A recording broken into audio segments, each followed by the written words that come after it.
aukeratu zuen guretzat oso hunkigarria den gai bat.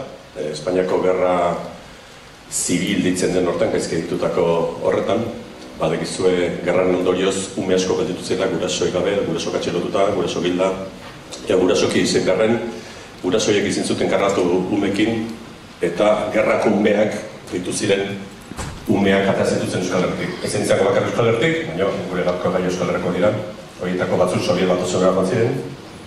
Horren ondorioz, Saski baloi jokalari batei, Josetxo Bilikov deitzen zioten, erroldadereko batei, beratzenako Errusiara joandako baten idioma. Eta ez asko joan ziren Inglaterra. Bueno, gaur aurkitzen dugun filma, To Say Goodbye, agur esateko. Izeskun Arratia Larragak, gantzatu bezala, induen aurreko film duzea da. Eta gaia hori da izuzen ere. Euskal Herritik gerra garaian, gerra zibil, 1939ko gerra hortan, gurasoengatik berizita apartatuta Inglaterra batzituzten, ume horien jarraipenen du, lokalizatu ditu, batzu lokalizatuta zeuden, lokalizatu ditu, eta haien historia kontatzen du. Oso soporte ezoikoa nolako gauza kontatzeko orduan, animazioaren bidetik, filmak badakazatzen diote animazioaren. Bueno, garko hau da, To Say Goodbye filmak induen lehenengo erakuspen publikoa, lehenagotik Donostiako zinemaldian egon zuten, arrakasta handiarekin, publiko eta kritika eta komunikabideen jarraipen eta jorraketa luze batekin. Zu aurreko aldiz Superman ikusitzen areto honetan, daugarrituta dago, areto honetan hemen ikusitzen filma hori, eta ikasi itzagula guk, goza itzagula guk, film horrekin bezala, ondoren ingo dituzen beste film askoekin. Zorionak indako lanagatik, bere izi duzu jandaren horrengo txaloa eta bukarako ere.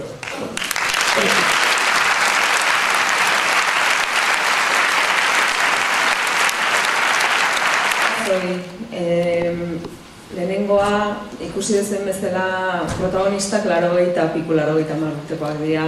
Eta horrelako grabazio bat egiteko garaian, orduak eta orduak pasatzen dira, eta ez zitzaigun bidezkoa iruditzen horrelako matxakada bat ematea, ez, beraiei, eta gero, beraien haurtzarari buruz hitz egiten dugu film honetan, ez, orduan, horrek eskatuko luke, horrelako dramatizazio edo rekonstrukzio lan bat, eta nahi ez zait bat ere gustatzen, ez, dramatizazio notai.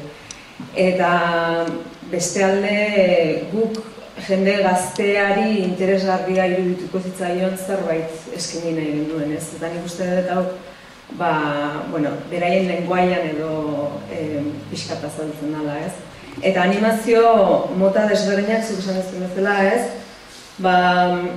erabili genituen artxibozko irudiak oso garrantzitsua iruditu zitzaigulako animazioaz gain, animazio oso ondo dago, baina guk nahi gendun jendea ikuslea errealitatera itzultzea, ez? Esan ez zela, hau ez da fikzioa, hau benetan gertatu zen, eta hau gure jendeari gertatu zen. Ze iritzi, ze gustatu zaizu pelikula, ze sentimentukin ateatzea? Bai, gaiak horra zela banekien, desente irakorretare baneukan. Uste duela bi aste kasualidadez gernikan izan nintzen, eta gogorra, gu hor egun kanpoa guaz da bagatoz, da junda, irulate pasata gure gustora jungea, nahi deunen bueltatzen geha, eta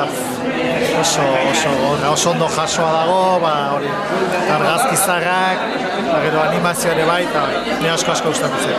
Eta gehien gustatu zaidana igual izan da, nola 80 urte daukan jendeak oraindik intzatuta dauzkan oroitzapen horiek, ez da, detalle txiki horiek, momentu horietan sufritutako gauza, nola oraindik ere gogoratzen dituzte. Pelikula berez oso hunkigarria da, ez?